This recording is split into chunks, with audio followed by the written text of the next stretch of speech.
नमस्कार, आप देख रहे हैं बिहार तक और आपके साथ मैं हूं ऋचा शर्मा।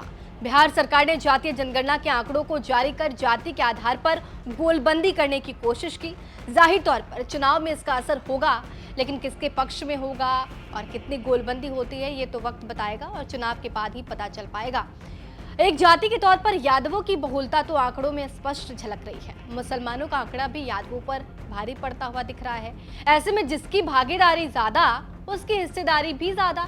हिस्सेदारी में मुसलमान यादवों पर भारी पड़ते दिख रहे हैं। सर्वदलीय बैठक में हिंदुस्तानी अवाम मोर्चा के संरक्षक जितन रामांझी ने पहले तो यादवों की संख्या को लेकर सवाल उठाए और सर्वे रिपोर्ट के आधार पर नीतीश कुमार की कैबिनेट के पुनर्गठन की मांग कर दी।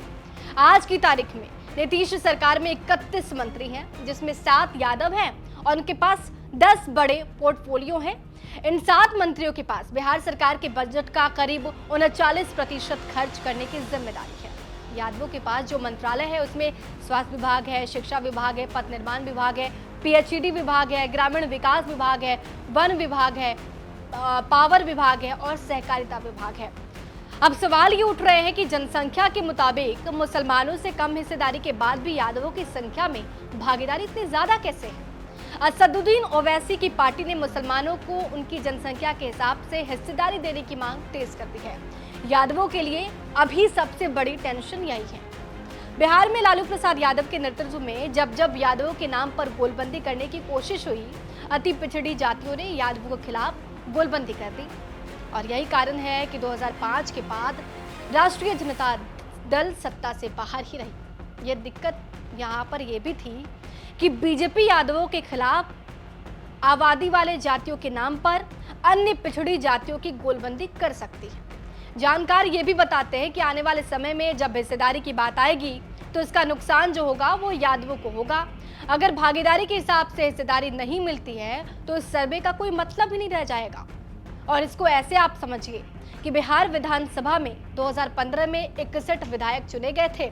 2020 में ये आंकड़ा 52 है और अगर आबादी के हिसाब से यादवों को प्रतिनिधित्व दिया गया तो 35 विधायक ही यादव हो पाएंगे।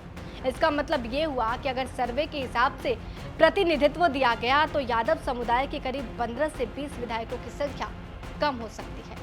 ये सच भी है कि अगर यादवों को अधिक प्रतिनिधित्व दिया गया तो मुसलमान वोटर नाराज हो सकते हैं। मुसलमानों की आबादी अगर यादवों से अधिक है तो मुसलमानों को यादवों से अधिक प्रतिनिधित्व देना ही होगा और मुसलमान अगर नाराज हुए तो इसका नुकसान लालू प्रसाद यादव के M-वाइज समीकरण पर भी पड़ सकता है। राज्य में यादव और मुसलमानों की आबादी करीब 33% हो रही है। मुसलमान नेताओं का अक्सर यह आरोप रहा है कि यादव वोट उन्हें नहीं मिलते, जबकि यादव नेताओं को मुसलमानों के वोट जो है वो खूब पड़ते हैं। अब ऐसे में यही सवाल यहाँ पर अटक रहा है कि आखिर जो कैंडिडेट्स होंगे उसमें किन बातों का ध्यान रखा जाएगा? क्या जिसकी जितनी भागीदारी उसकी उतनी हिस्सेदारी वाला फैक्टर काम आएगा? तो ऐसे में मुसलमान जो कैंडिडेट हैं उनको तरजीह देने की कोशिश की जानी चाहिए। अब ये देखना होगा कि आने वाले वक्त में सियासी तस्वीर क्या कुछ सामने आती है। आपको इस मुद्दे पे क्या कुछ कहना है? ये जो सर्वेक्षण हुआ है वो आपको सही लगता है या फिर नहीं? हमें कमेंट बॉक्स में जरूर बताइए। बिहार की तमाम खबरों के लिए बने रहिए हमारे साथ और देखते रहिए बिहार तक।